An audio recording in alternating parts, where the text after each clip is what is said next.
All right, hi, my name's Ben Engber. I'm the founder of a company called Thumbtack Technology.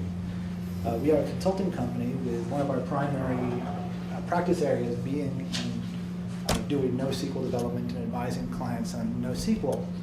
And the background of this talk is, one of the things that comes up really often when we talk to clients, one of the first things they ask us is, what NoSQL database should we use?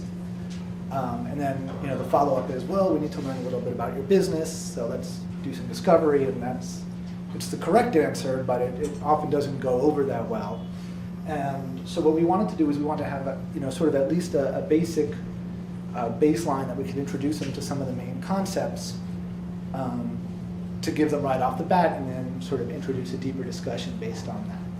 So about 6 months ago, we started a research wing within our company to do some NoSQL evaluations and research on the subject. And this presentation is sort of presents a way that we can compare across these products. So in some ways, what I'm going to do is come in and argue with everything that Will just said about why you can't build an abstraction layer. But really, love it. It's it's actually a good compliment here because of course these products are different, and you've got to be pretty careful in what you're going to do, and comparing them is pretty difficult. So all the use cases he described are the use cases people have, and I'm going to walk through our experiences in trying to do this abstraction layer and sort of a solution around that. So I think it'll go fairly well. All right. So as I said, we get interest all the time in NoSQL databases, and people coming to us range from clients that have heard the hot buzzword NoSQL and have decided to use it but haven't decided what to do. Often that's a very bad idea. To very technical companies who actually maybe have already implemented various types of NoSQL solutions but are bumping into performance problems or data modeling problems and so forth. Some of the problems that people have is that a lot of the sort of published literature out there and so forth comparing these is kind of riddled with different kinds of problems. A lot of the benchmark studies, which is often the first place people go, are sort of quick and dirty things where people just sort of do default installs of databases, run some queries against them, and make conclusions they really can't make. There's a lot of bad reports out there. And then others sort of delve into somewhat obscure things like the CAP theorem. Do people here know what the CAP theorem is? So, all right, so about half. CAP theorem is actually very simple to describe. It essentially says the C is for data consistency, the A is for data availability, is your system up, and P is partition tolerance, which essentially means can you handle network failures. The CAP theorem basically says you can choose two of those. So it's easy to describe, and also, I would argue, mostly misses the point when people talk about this. It misses the point because if you're implementing one of these systems, you have a network, and your network will fail, so you got to be partition tolerant. And consistency and availability probably doesn't mean exactly what you think it means. And trying to compare things on these dimensions just leads to more confusion. So what we want to do is sort of take some of these theoretical discussions and turn it into business cases and try and answer some use cases and some business use cases in technical terms for people. So why use NoSQL at all? I actually think most people come up with a version of what Will talked about. You need to handle a large number of transactions, you need to handle a lot of data, and you don't want to deal with crazy problems and tremendous manual overhead when systems go down and you need to recover and so forth. Last bullet that a lot of people come with is you want rapid application development, and having schemaless storage is useful in that way, but it's not really something that's easily quantifiable, so I'm going to focus on the first three bullets. So we had this great plan of how we had this new research wing. We are going to do a whole bunch of stuff. The first thing we were going to do was be really, really simple. We're just going to take a big bunch of databases. We're just going to do a very simple key value storage test. We'll use the Yahoo cloud serving benchmark, which is as much of a standard as you can kind of get for this, although that itself is riddled with problems. And just take some of the existing studies out there and apply it to a new use case that hadn't really been studied too much. That is, we're still doing key value storage, but let's measure it against bare metal and solid state drives. And because that is pretty much what people who are handling really high volumes are going to need to have to buy anyway. And then once we have that, we're going to release a series of other reports. We're going to study secondary indices. We're going to bring in all kinds of other databases. We're going to measure data loss. And this was just going to be a nice quick beginning just to do that. And boy, were we wrong on that. This was much, much harder to do than we thought. It's hard to do not only because these databases are different in terms of how do you size your data set, and the row sizes, and the configuration parameters, but fundamentally, they work in very different ways. We talked about CAP, and we'll go into it, but fundamentally, they take very different steps to achieve these different kinds of things, and it's very hard to compare them on equal terms.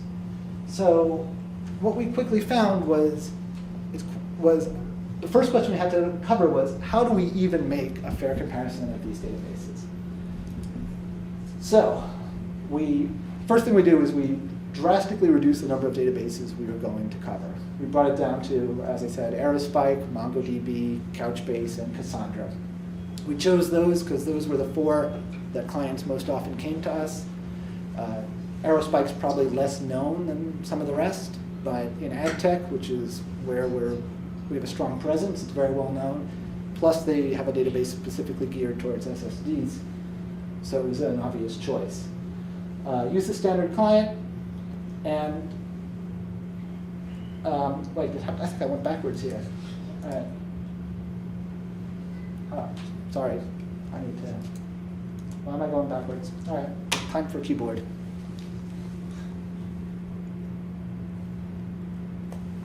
All right, so fundamentally, once we get these baselines in place, we will just do some basic performance measurements on them. And then after that, we're going to look into what it means when they encounter hardware failures. All right. The first thing we did was break these performance baselines into 2 different scenarios. We called them fast and reliable.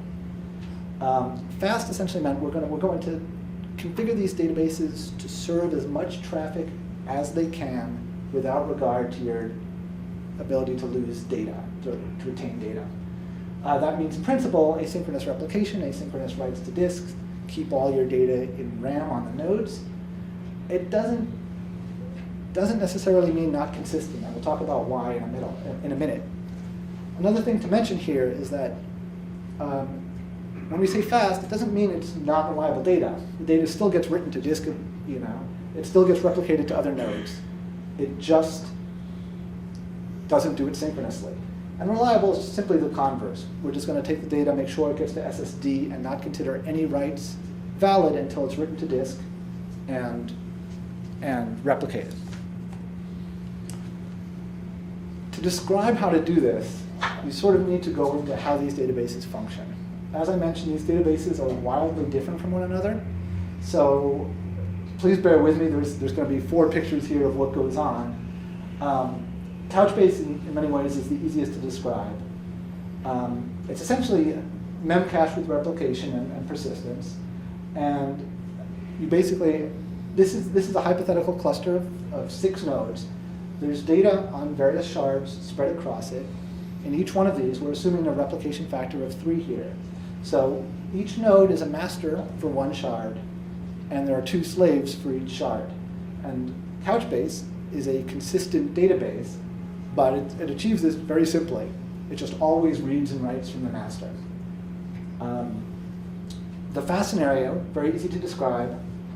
It reads and writes to a master and returns immediately, doesn't wait for the data to replicate. You have the option of asking Couchbase to wait until that data is replicated. Now you have consistency. MongoDB works very much the same way, but it uses a more traditional MySQL master-slave replication model. But essentially, you either wait for the writes to succeed and get propagated, or you don't. Cassandra is where it gets a little more interesting. There's no way you're going to be able to interpret this, so bear with me. But I want to talk about it because this really starts to illustrate why this notion of available and consistent starts getting really confused. All right? Cassandra, in the fast case, you have a single client that's going to read to a node or write from a node, but which node you're reading to is completely independent. So if you write to a node, eventually it's going to make it to some of the other nodes in the cluster. And if you read from a node, that node is eventually going to get the data you want. But as you can imagine, that is truly inconsistent data. Cassandra enforces consistency in actually a simple way. Right? You can, when you write, you can either wait for one or all or a quorum of the nodes to acknowledge the write. And the same with you when you read. So if you read data, if the number of nodes you read from plus the number of nodes you write from is more than your replication factor, you're going to get consistent data. So that might mean you write to all the nodes every time and read from any one. Might mean you write to one, but you always read from all of them and just take the most recent. Or you write to two and you read from two and you take the most recent. That's all built into Cassandra. The complexity here is, if you look at what Cassandra says on its wiki, it says, in a distributed data systems like Cassandra, consistency usually means that once a writer has written, all the readers have seen that write. That's true. That's true. That model absolutely enforces that. But if you think about a case like one node writing to all the other nodes, and you have people reading just one node, while that write is in progress, some reads are reading the new data, some reads are reading the old data. And sure, when the write is done, they'll all get the new data, but it's probably not consistency like most people think of consistency, and certainly not consistency like people moving from relational databases think of consistency. For our test, we used the write all, read one model of consistency for our test, because it is durable for sure. But it's something to keep in mind when you're trying to design your Can I ask you a database. question? Sure. So that means that when you write one, you basically all the subsequent writes to slaves are complete, for writers complete. So let's say on one of the nodes, a RAID cache battery dies, right? And it becomes slow. That means that the whole, set of nodes that connect to it also slow down. Is that right? Yeah, and actually it's a really good question. So that's and not we're going to very- get into this in some real detail here. So it kind of defeats the redundancy in a way. It doesn't defeat the redundancy, but it does cause a dramatic effect Yeah. on trying to do consistent writes. And so I will actually get into that in a bit. Can I ask one further question? What is the node count? Is the node count relevant in these pictures that you've been drawing? The node count? Yeah, This is just assuming a six node system with a replication factor of 3. Okay. Just drawing it because Yeah, I mean, is that similar to all the other pictures? I just want to make sure that I understand. yeah, all these pictures that I'm showing Yeah. are what you do if you had a 6 nodes and a replication factor of 3. Okay. In fact, our test was 4 nodes and a replication factor of 2 Got it. because we're poor. Yeah. But this actually illustrates a little bit more, so I was a little generous in the picture. Just Yeah. want to make sure I understand. Okay.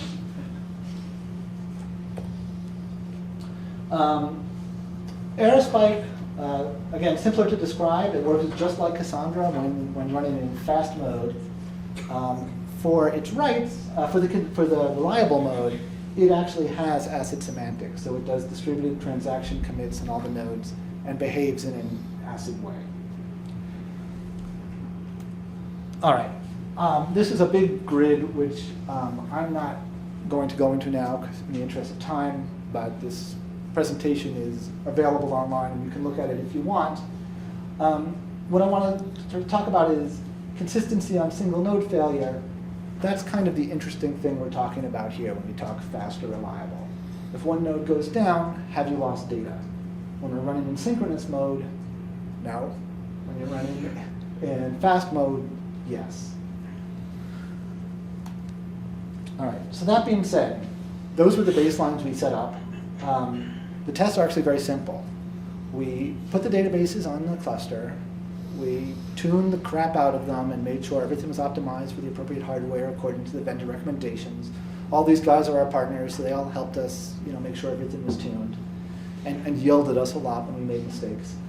And then we load the data set to a disk, just do regular inserts, determine the maximum throughput we can get either with a sort of a balanced read-write workload or a 95% read, 5% write workload. And then do that again and measure latency for various levels of traffic, and then repeat the whole thing for the in-memory, the fast case. All right, so talking about inserts, it's not the most important part of this. What you can see is the key value stores were in fact extremely fast. Both Couchbase and Aerospike, hundreds of thousands of transactions per second. The SSD scenario here, I made sort of a funny bar, and that just want to illustrate why it's so hard to compare these. The issue in this case is Couchbase needs a lot more RAM, a lot more metadata in RAM for each row. So there was just no way to compare insert performance back and forth. We had only 200 million rows of data for Couchbase for 500 million rows of data for Aerospike. So yes, it loaded it quickly. It's not directly comparable, and there's no way to balance everything out. What we wanted to do is get the right balance of disk to RAM. So it meant different data set sizes. A more interesting chart is this. All right, again, this is for both workloads. You can see the number of transactions we get against the system. When running in fast mode, these things were very fast indeed, ranging from like 450 to 900,000, with Cassandra and Mongo trailing drastically. But not all that slow with 100,000 for Mongo. When running in our reliable mode, probably the most obvious thing to note here is, well, two obvious things. One, Aerospike was an order of magnitude better than anybody else, and Couchbase didn't run at all.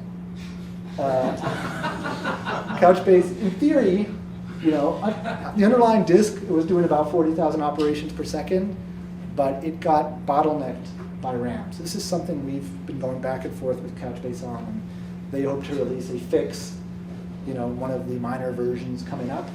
But right now, don't try and use Couchbase in a synchronous way is the main takeaway. All right. I have a lot of these graphs. I'm only showing you a couple. The main thing to see here is, much like what Will and Mike said, we saw less than 1 millisecond latencies all the way up to top capacity on both Aerospike and Couchbase. And even for Mongo and Cassandra, for most of their throughput levels, they were very fast and trailed off only when they were reaching their absolute peaks. So these systems were all quite fast. Sorry, I just want to confirm. So you're saying that the peaks of many of these are, they're kind of way towards the left side of the graph. I'm trying to understand that. So well, yeah, good question. Ben, may we repeat the question, please? Oh, right. So the question was, why are the peaks all the way to the left side of the graph? And the answer is, if you go back, because the maximum load that Cassandra and Mongo is getting is way less than the maximum load that the others are getting. So what you see sort of all the way on the left with Cassandra is actually Cassandra maxing out at about 30,000 operations, and that's... But still having a decent throughput, but at a very low, kind of a fairly low response time. That's interesting. Okay. Yeah. And what was the limitation on that? Sorry, what was the question? Was it always memory that was the limitation? Usually what happens is there's usually an exponential climb, similar to kind of maybe the Cassandra on the RAM asynchronous. So usually when something maxes out at, say, X 30,000 a second, right?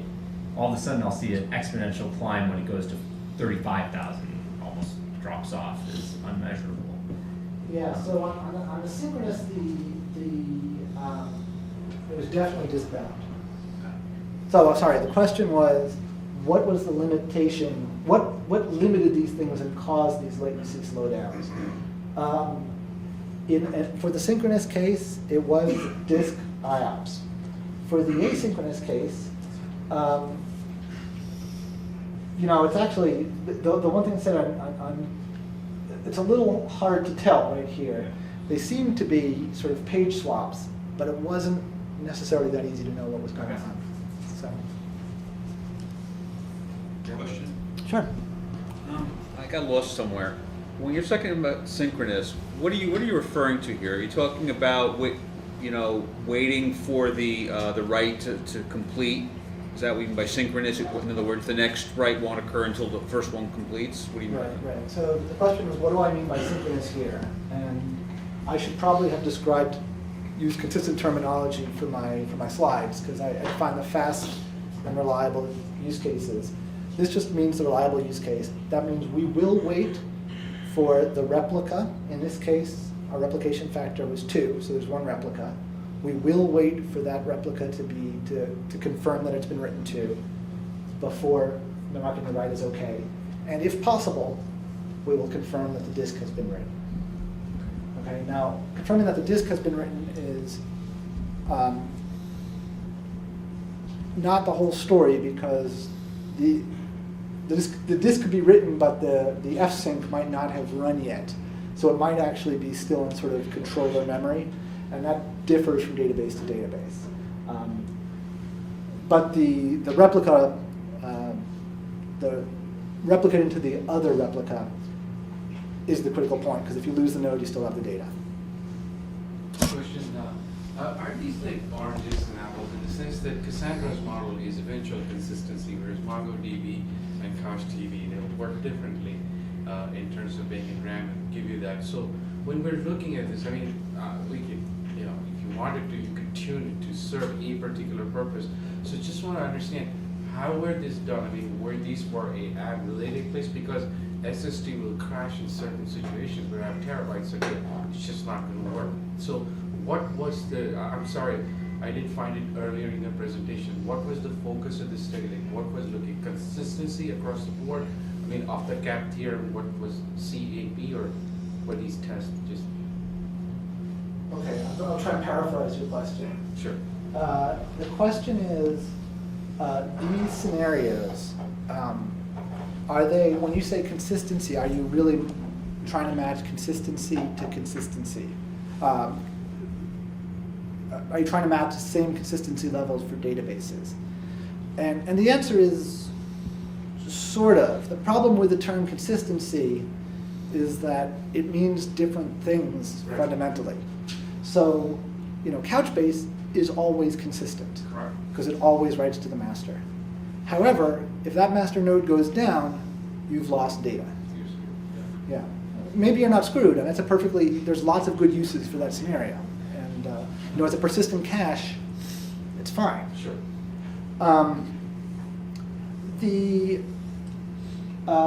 So we're not actually measuring that. We're trying to measure how much do you care about data loss. So what these two scenarios are the asynchronous represents Cassandra running in inconsistent mode. Correct. Okay. The synchronous represents, and all the other databases as well. The synchronous represents waiting for that replica, for another replica to be populated. In Cassandra, that means using write all in our test. So it is running Cassandra's So consistent you're mode. forcing it. I think you answered my question. Yep. So you're forcing it to be consistent and then measuring it. We are, right, we actually hacked the YCSB code to have a consistent mode, because that's not something supported out of the box. Okay. All right, so I think the conclusions for the performance part are obvious. Aerospike claims to be an SSD optimized database. They've written their own drivers to access the raw hardware. That was very clearly true in our tests, so that's why they like us. For the asynchronous way, both Aerospike and Couchbase were just unbelievably fast, and the other databases really were pretty fast too. This doesn't really this only answers sort of half the questions, right? That's the raw performance. The next question is sort of, what does this really mean in the face of node failures? We know you lose data, but what actually happens? So that's what we tried to answer next. So we then sort of created a set of tests to disrupt the cluster by taking a node down. This picture down here was our hypothesis. It was what we expected to happen. A node goes down, we expect the cluster to be unavailable as it tries to figure out what the hell happened, comes back up, eventually gets to its original throughput, and then the same thing happens when you bring a node back up and it tries to recover from it. And then there's a period of replication, and then you're done. So we did this. We modified a whole bunch of parameters, throughput, different ways of killing the nodes, the same scenarios we've talked about before. And I'm going to walk you through some pictures quickly that I think illustrate better than numbers do.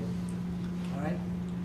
This first set of pictures describes what happens when you run at 75% load in our fast case. We chose 75% load because if you're taking one node out of your 4-node cluster, you should expect to be able to do up to 75%.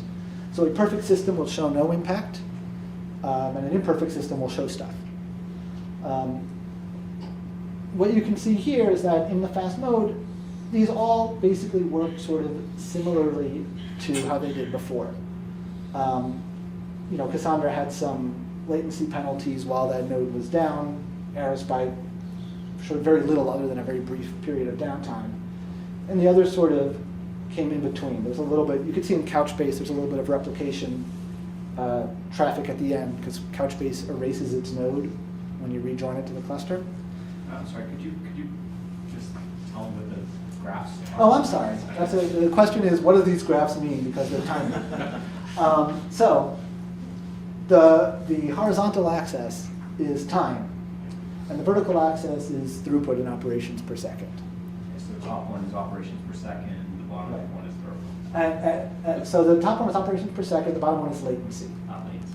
So, and they're highly correlated. And are all Yeah. the graphs on the same scale? They are not on the same scale. The numbers are from the last one.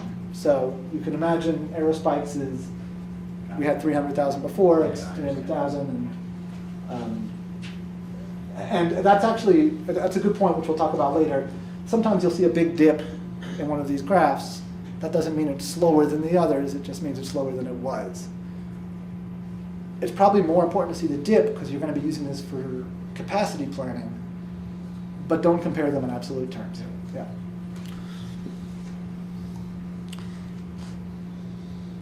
All right, just sort of to illustrate what happens here, the next thing we did was we ran it at 100% capacity, which, as you might expect, when a node goes down, you've lost 25% of your capacity. And you can see that all the databases except Mongo, which just uses traditional master-slave, show that behavior. And you could see some of the impact of getting up to speed a little bit more than some of these other ones. Both Couchbase and Aerospike, have to work a bit to get up to that prior level because they're trying to replicate against essentially their maximum capacity. To me, this is, it sort of illustrates why we're doing 75%, but you shouldn't be running your hardware at 100% capacity. So probably more interestingly is the 75% version for reliable. Okay, you can see we have a question mark shaped couch for Couchbase because we just couldn't get it to run. But this goes, I think, to Mike's question. In the case of Aerospike, when you bring down a node and you're required that you replicate on each request, Aerospike does what you would hope something would do and replicates to a new node. It finds a new place to store the second copy of this data. So it's able to continue processing transactions throughout the whole period. When you bring that node back up, well, you've just been doing hundreds of thousands of writes per second for 10 minutes. You've got a lot of database operations to replicate. So there's a very severe penalty that lasts for some time as it tries to bring the node back up and replicate and bring the new node up to date. Cassandra and MongoDB this is the central question of what we asked. if you're running with only 2 copies of data and you're saying write to both of them, Cassandra and MongoDB do not relocate that data. Those writes will simply fail. So they simply have downtime. And the good news is when they get back up, there was no data to replicate, so it comes right back up. And it does for Cassandra too. That's an artifact of a driver, which is not a particularly interesting story. But I think the central lesson here is if you want consistent data, have at least 3 copies for these databases. And don't use write all, because you're going to see this. In terms of total downtime, it was a little bit chaotic. There seemed to be no pattern as we reran the tests. But the good news is all of these databases didn't stay down very long. All right. When we brought a node down, the worst thing we saw was about 12 seconds of downtime. Couchbase, there's a little special thing. They take about 45 seconds, but if you write your own monitoring and recovery scripts, which we did, you can get it down very low. And I'm bringing the node up, only Mongo had any penalty really whatsoever, about 30 seconds. Again, this doesn't mean you're at full capacity, this just means how long is your cluster down. But our reaction on this was, if you're talking about 6 seconds of downtime, you probably got other problems bigger than your database. So from a downtime perspective, these all seem to work as advertised. Another big chart here. Again, if you're interested, please download it. If you have questions, I'm happy to go back to it. But the potential data loss here is sort of the discussion. We sort of calculated some of the data loss out, assuming the results of our test. So I can understand, can you go back? Sure. I just want to make sure I understand what, it was a node down replication. Is this the, what does that mean? That particular. Right. So what does that percentage mean? Node down replication is the percentage of data that is 50% means you have 1.5 copies of your data, right? Which is exactly what you'd expect if you took down one of 4 nodes. And so Cassandra, why does it say NA there? Because Cassandra doesn't really accurately report that number. It reports the number of what do you call it? I forget the name. SSTs. I forget the name of what it has, which it doesn't necessarily clear. So it's a little hard to get sometimes. And then when he comes back, he went up to 100, with the exception of Couchbase, which was up to 76, because it takes some time to recover, basically. And measuring the time to recover, by the way, when a node comes up, Couchbase wipes out that node and re-replicates everything. So it's always sort of showing you the worst case replication number. One thing we considered doing was trying to measure how long does it take to achieve sort of full capacity again. The problem is that's not a very interesting number, because if Mongo's doing 20,000 writes per second and Couchbase is doing 500,000 writes per second, Couchbase is a much bigger problem to solve. So how do you even compare these numbers? Sort of what you need to know is that's going to be there. You better plan for it. Yeah. One more question about this. I guess the potential data loss column or row. I guess there's only Aerospike sync and Cassandra sync are the ones that have none. All the rest are susceptible to data loss. Yeah, in well, that if you run mode, so- Couchbase in synchronous mode and it works, that would also be none. Okay. And MongoDB in synchronous mode would also be none. Those are not typical running modes for those 2 databases. And this table would be completely unreadable if I included those 2 in there. Okay. So if it's running synchronously, that answer is none. So essentially, in typical usage scenarios, Aerospike and Cassandra should be your target for if you're targeting data reliability. Is that essentially what I should? MongoDB can do it too. MongoDB can do it too. Okay.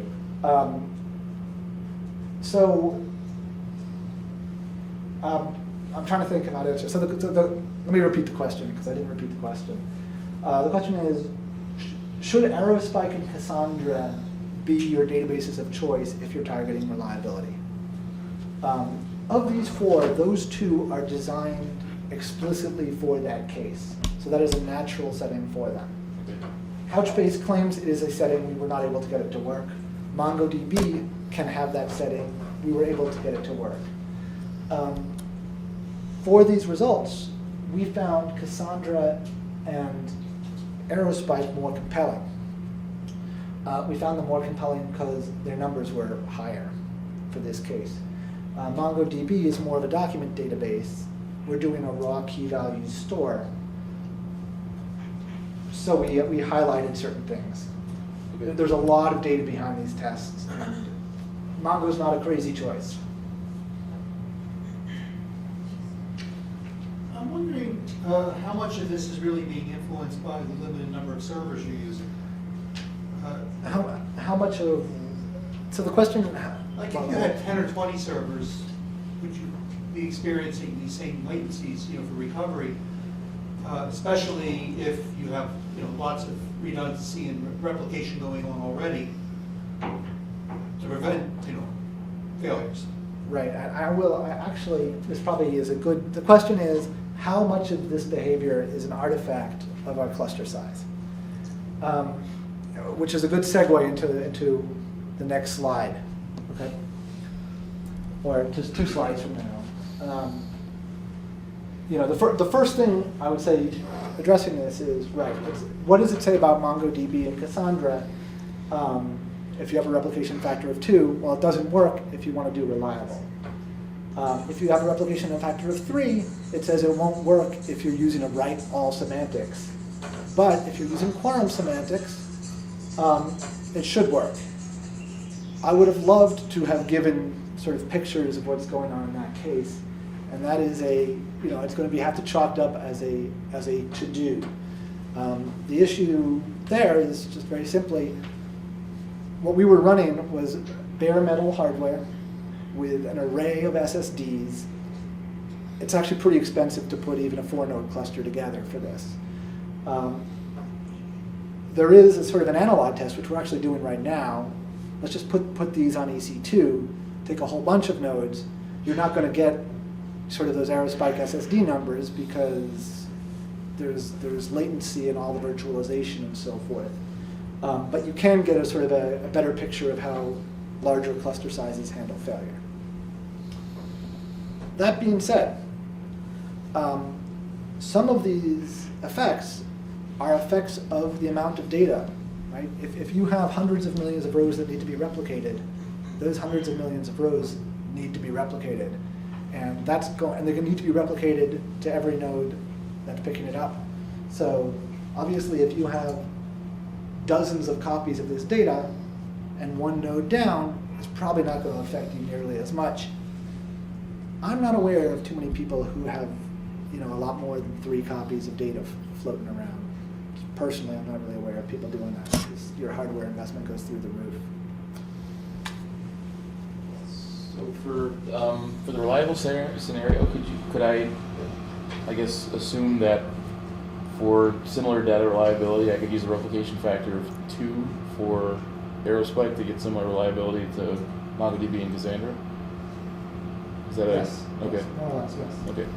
Now, with certain caveats, if you use 2 and you lose both those nodes, you're still going to lose some data, whereas if you use 3 in MongoDB and Cassandra, you'll still have a copy. So 3 is probably a good idea just across the board. And 5 is even better, right? I mean, you have a balance of how many copies do you want versus how much do you want to invest and how much do you want to deal with a large cluster. Okay. The odds of both nodes going down in catastrophic ways, not very likely, especially because you can bring another node up and start recovering immediately, but it's a possibility. The odds of 3 going down is getting pretty remote. These products do have cross data center replication, right? So your data center getting nuked or something could be an issue right there. If you want to get to that highest level of reliability, cross data center replication is something to consider, but that sort of opens a whole new can of worms because you start to be limited by the speed of light of getting your data to the other data center. So you're definitely not getting 1 millisecond response times if you're trying to write to multiple data centers synchronously. So all these databases allow you to tune how you do cross-data center replication, and that also was well beyond the scope of our lab. Okay. Yeah. All right, thanks. Sorry, did you have a question, John? So, I mean, the asynchronous case is sort of the eventually consistent one, right? And it would seem in that case that having greater than 2 is good, because I think you can get voting, right? When in terms of if a node goes down, or if you have enough, then you can vote on which pulling the data back, if it's coming back from multiple nodes, you can have a voting thing which determines what the data should be. Well, that's the That makes sense. Cassandra quorum. So the question Right, is, in an eventually consistent system, is the replication factor of 3 good because you're allowed to vote on which copy of the data is best? And I like talking about Cassandra because Cassandra works in a very simple way that makes these questions easy to illustrate. So the quorum mode of Cassandra is if you're reading from 2 copies of the node, when you have 3, you pick whichever one has a newer timestamp. Because if it was written to 2 there, you read these 2, the one that with the older one must be the wrong one. That's not exactly eventually consistent. That's fully consistent. Because you've written to 2 copies and you're always getting the latest data. The eventually consistent is the first case where you write to 1, even if you read from 2, neither one of them might have the data yet. So so the fast scenario is still eventually consistent, and the reliable scenario is fully consistent. And again, the consistency ends up sort of being the wrong thing because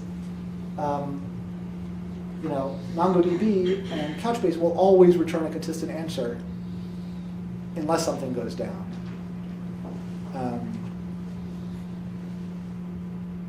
In which case they won't.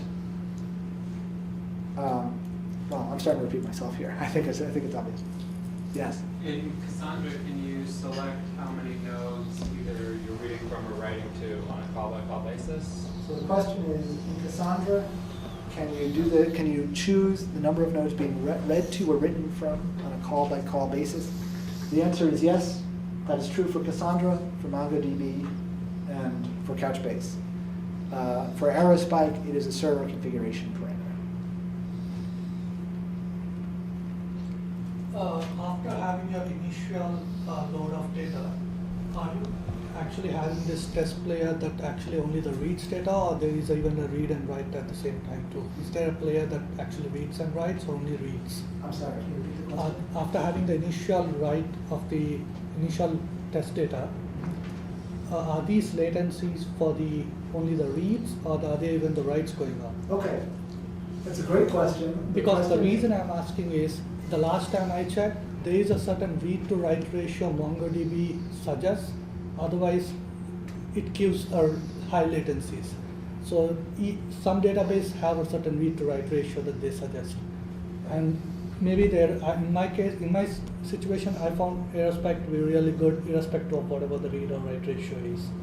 So the question is, are there read and writes occurring on these databases concurrently, and what is the ratio of reads to writes?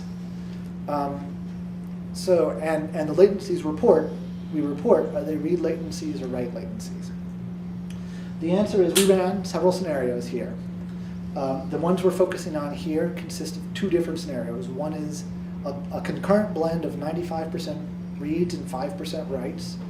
That's just sort of a read-heavy, very common application scenario.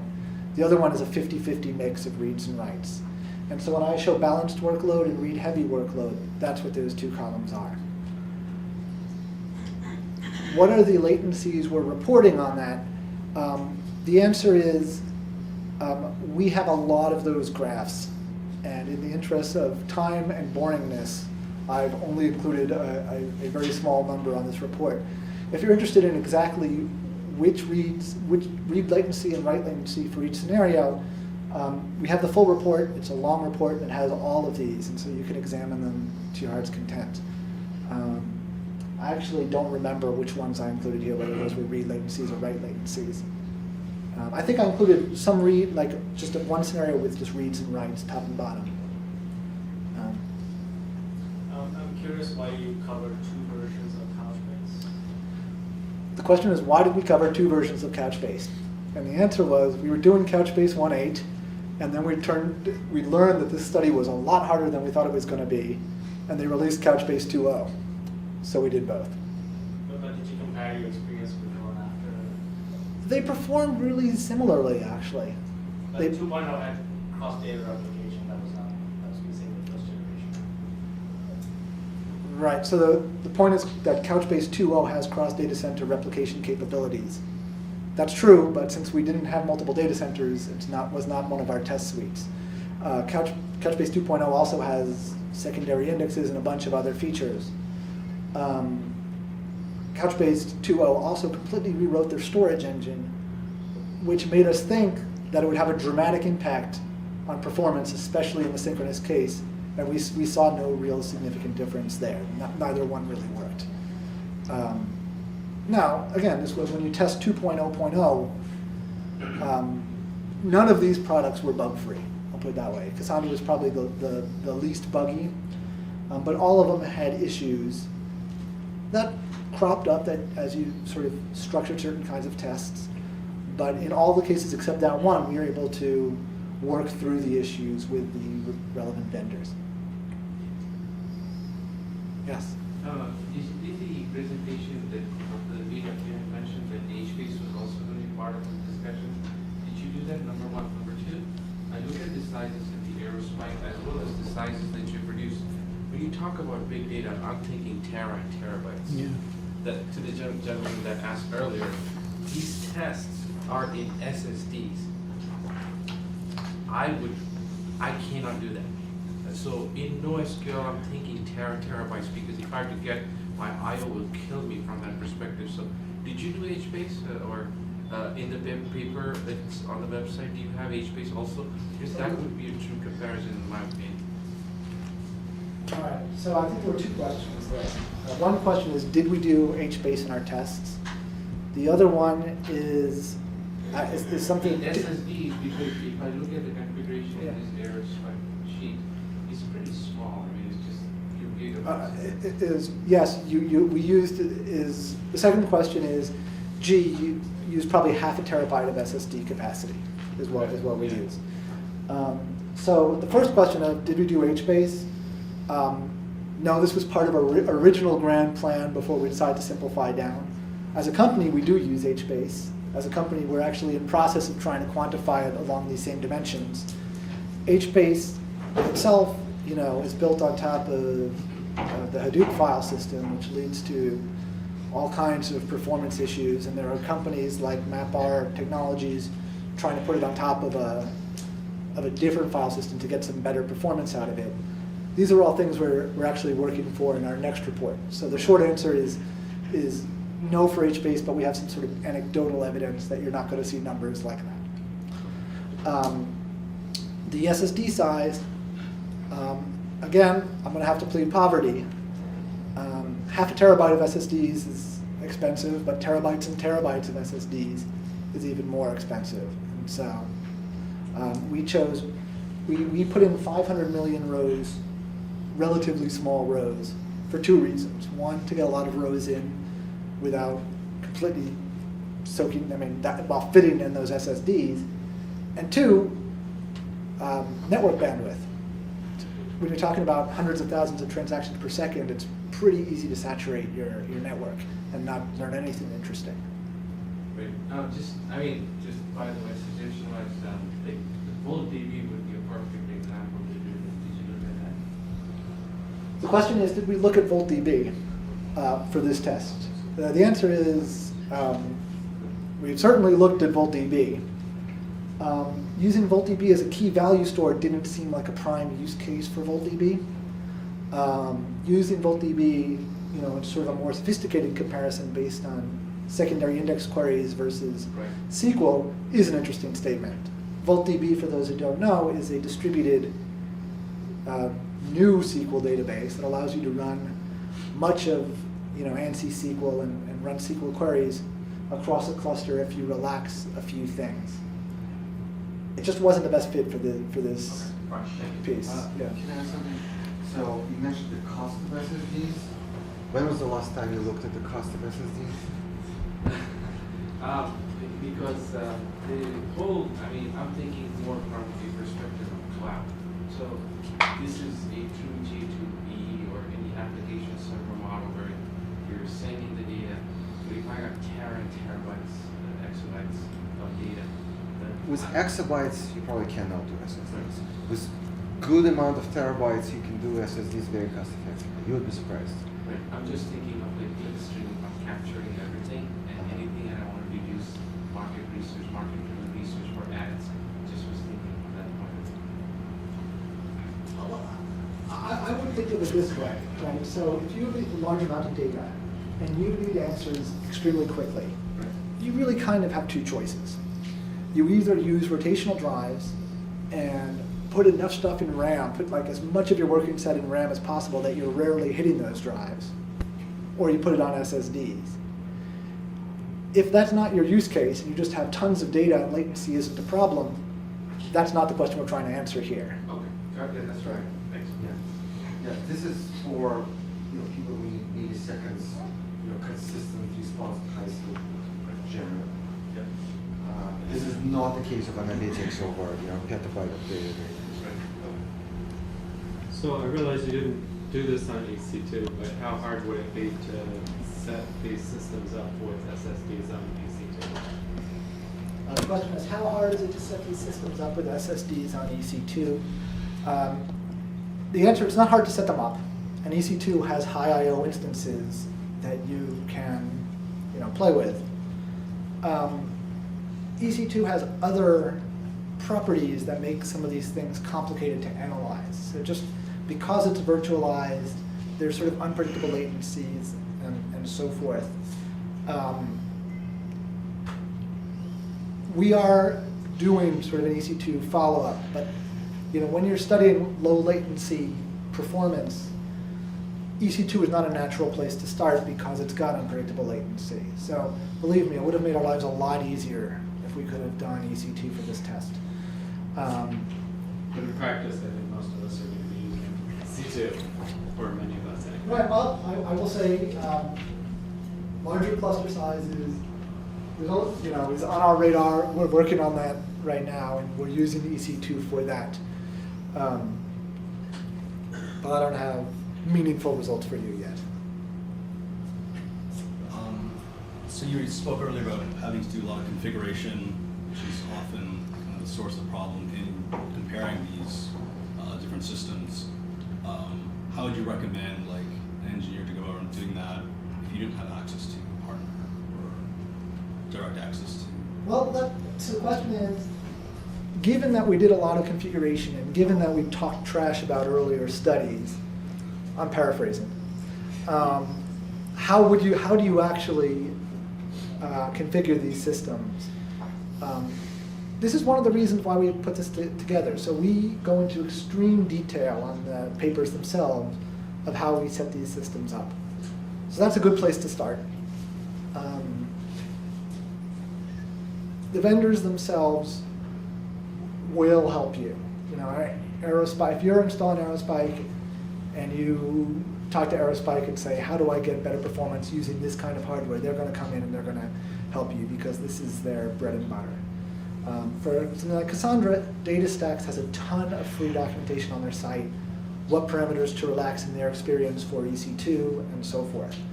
And so similarly, Couchbase has a lot of information on how to size your cluster and so forth. So it's there, just it takes some work. It takes some work, so I hope that the papers we release gives you a head start to getting there. Similar question, in terms of amount of time it took to learn and to get operational with each of these 4 stacks. Probably a good thing you didn't throw HBase in there, otherwise it would have been crazy. But what was there any learnings there? The question was, were there learnings on the amount of time it takes to learn these databases well? from our perspective, that was the biggest learning curve. We were, as I said, wildly optimistic. We're like, we'll be done in a month. I'm going to put a couple engineers on it. And it took us like 3.5 months to get that first paper out. And that was dramatically reducing the number of databases. So the big learnings are, trying to get fair answers is really hard. Luckily, you probably won't have that exact problem. You don't care if it's fair, you just want to learn your individual database. So that's going to be, divide by 4 at least. The other learning from our side is be prepared to throw out the majority of your data, which is painful, but you got to do it. So we did it. We learned. We gathered a lot of data, understood why that data was wrong, and then moved on from it, and it's not here. So you mean the sense of many iterative tests that were failed or inconsistent for one reason or the other? A lot of things like, gee, that looks kind of funny. Why would that be the case? That doesn't make a whole heck of a lot of sense. Let's investigate on a deeper level what's going on here in terms of replication.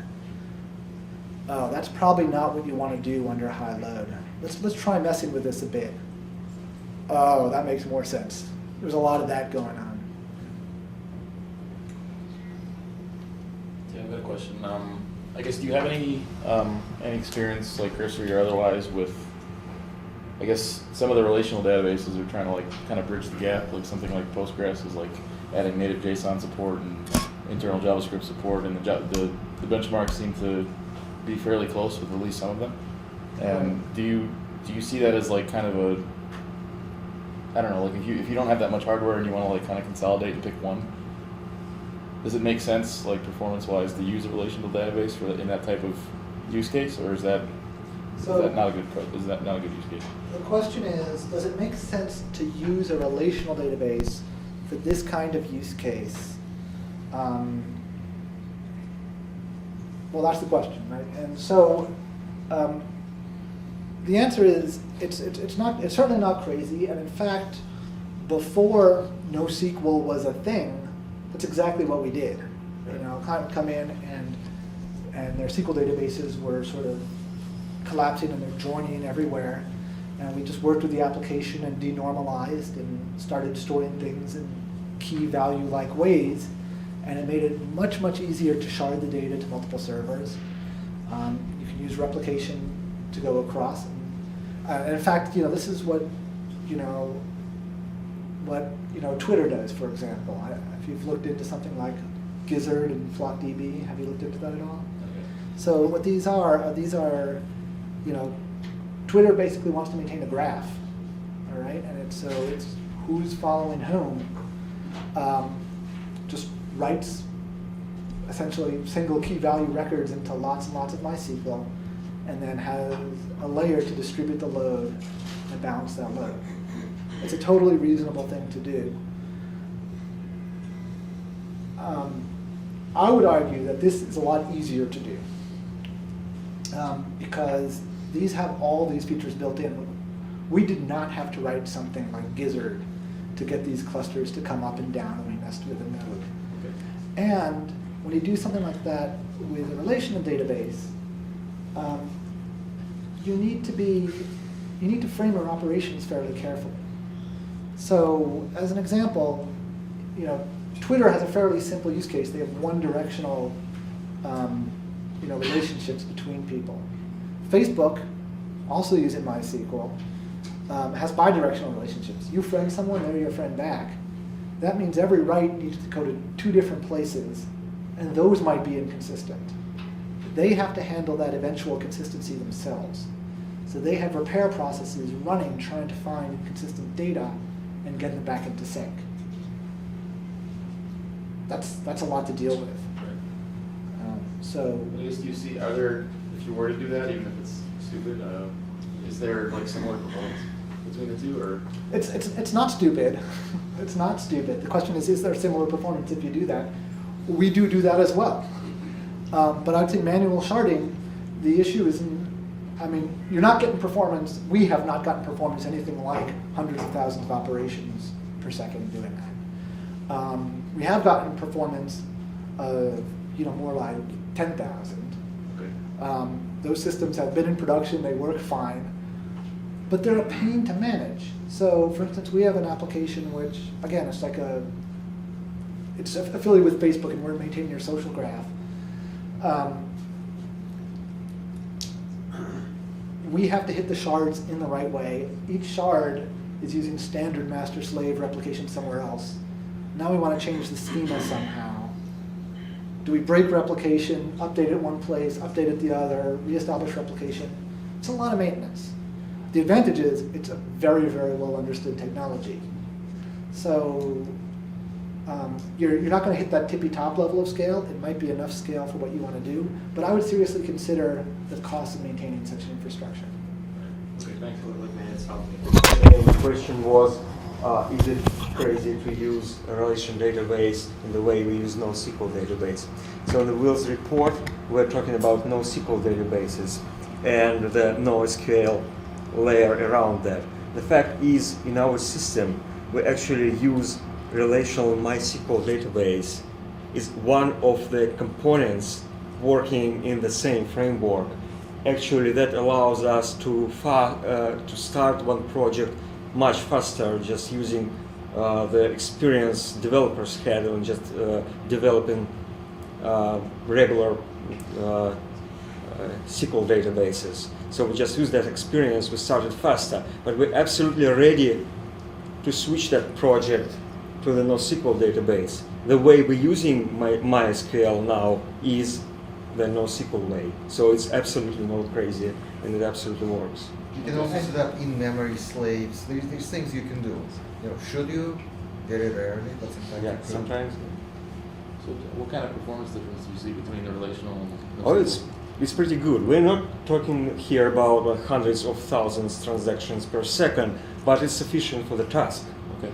Right? So it's thousands transactions a second. It's pretty good. But the table structure is very simple. It's key value storage, pretty much the same type we use in SQL databases. Okay. SQL database is one huge advantage. You can actually see what's going on there. So that's what Mike said. It's a good start. Like just to develop your application against it, and verify that data is you read in the right, makes sense, and then swap it for higher performance. Tools to see the data, right? And then you can swap it for for higher performance engine. Ben, there's a question. So just going about the SQL and NoSQL thing, one of the things I was recently looking for, I can't think of the name right now, but it was developed by the company Stripe that makes online payments, and they created a project that takes MySQL's tail logs and replicates it to Postgres so that they have their backend database and they can do all the analysis and all that, and they use MongoDB as a front end for our data, and then they keep replicating it in real time to Postgres so that they have the backend data. So it's a good It wasn't combination exactly of the both. question, but essentially what you're saying is there's a company that produces something that can take MongoDB replication logs or MySQL replication logs and replicate to Postgres or other databases. That's what's traditionally called polyglot persistence. We can talk about some of the disadvantages of NoSQL to begin with, or maybe the advantages of SQL databases, which is SQL databases are very, very good at running sort of arbitrary queries, joining against things, and so forth. These are facilities that you give up when you move to NoSQL. It's what you trade to get some of the scalability. So, most organizations can't live without that in the end. So when we're talking about these kinds of things, if we're talking about hundreds of thousands of transactions on the front end, you're not doing that in a SQL database, and you're certainly not joining. But you do want to analyze that data. So at some point, most everyone I know is taking that data off that, bringing it into some kind of analytical storage, either a SQL database or a data warehouse of some kind, and analyzing the data there. It's extremely common. Most people I know have had just sort of homegrown solutions to pull out and write in. but I'm sure there are a ton of products that do it as well. Right. So probably the best way of doing that we found, because we looked at this extensively, is you need to have this huge data set available, very, very, highly available and it's very high throughput, low latency, and at the same time in the analytical storage is you stream this data into a log as you write it to the NoSQL engine, and then this log is being fed, through some real-time processing systems, like Kafka, into your data warehouse, and then you just string the data into parallel things. Otherwise, you have to extract a snapshot, you save it, it takes a long time, by the time you're done, it's already changed, so it's very, very painful. So, the plug. In a month, we're going to be hosting a Vertica meetup here in this office, which is a very high performance, very fast SQL database, data warehouse type analytical database. So we actually use both engines for this type of stuff.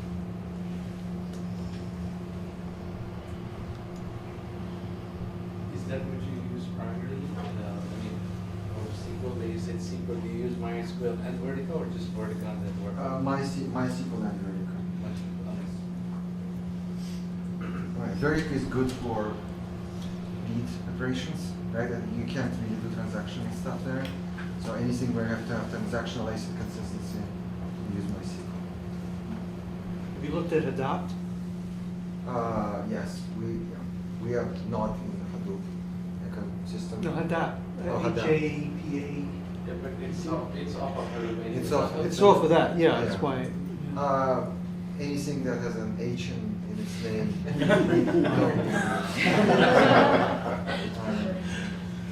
No. Yes.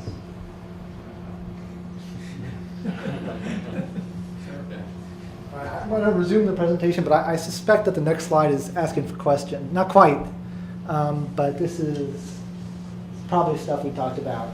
Finite wealth was a serious problem in a lot of the tests. We recognize that, but it's a problem we have. The other thing is, when we created these failures, we tried to create them in a lot of different ways. We did network split brain, we killed processes brutally, we killed them nicely. Didn't learn too much interesting. These applications tended to work unless you did really bizarre things like one-way network failures. But it's a lab, it's not the real world. I'm sure you're going to find ways to break this. We just didn't find it. And I already mentioned a bit some of the issues with trying to track replication delays and so forth. Again, I think the questions addressed a lot of this. We do need to evaluate larger clusters. We're doing that on EC2. The results won't be directly comparable because we don't have the same latency, but at least we can do larger clusters. And then moving beyond the key value store is another whole can of worms, which you have to find the right baselines for. But we're researching it. And if you guys, sure. So have you met anybody who used an EC2 as sort of a disaster recovery kind of environment, and then would accept a lower performance but consistent performance somewhat if they had to bring it up? So that's not the main production, but get it to a point where it still works. You don't get 5 milliseconds, you get 15 milliseconds, but it doesn't die on you. So the question is, do we know someone who's using EC2 as sort of a hot spare in production? I don't, but I know, for instance, Netflix runs their whole infrastructure off Cassandra on EC2. Well, you can definitely do that. The question is, Netflix doesn't have to do these types of use cases here. It's a different use case. I don't know anybody who does that. Sounds reasonable. I don't know anyone who does that. So if there is a specific database, I heard HBase, which we're already looking at, but just let me know and we'll try to get it in. And so lastly, again, with Thumbtack, this is what we do. If you want the the presentation. You can download a slightly outdated, I'll update it soon version right there. The papers are available at the other link. They're long, but they have really a lot of detail in them. If you want to contact me, there seems to be only one Ben Engber on the internet, and my handle is Engber for pretty much everything. So, any last questions? Have you looked at the React? No. I am personally very interested in React. It is, it's an interesting technology. It's something that almost never comes up in our conversations. So it sort of got deprioritized. I kind of pushed for React to be included in this study, and it just didn't make sense because we just never hear interest in it.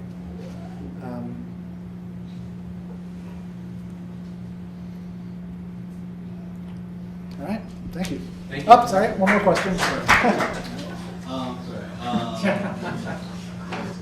Have you heard anything about some of these more real-time aggregating tools like Google's Dremel or MetaMarket's release Druid, more real-time, or quote-unquote real-time data stores? Have you heard anything about that? The question is, do I know much about real-time data stores like Google's Dremel, or I already forgot the second one, because the answer is no. This is not, you're just leaving my area of expertise. I don't know too much about it. I know companies who are doing real-time analytics on top of Mongo, actually. Like Chartbeat does that, and a number of companies do that. Not super familiar with the technologies you're talking about.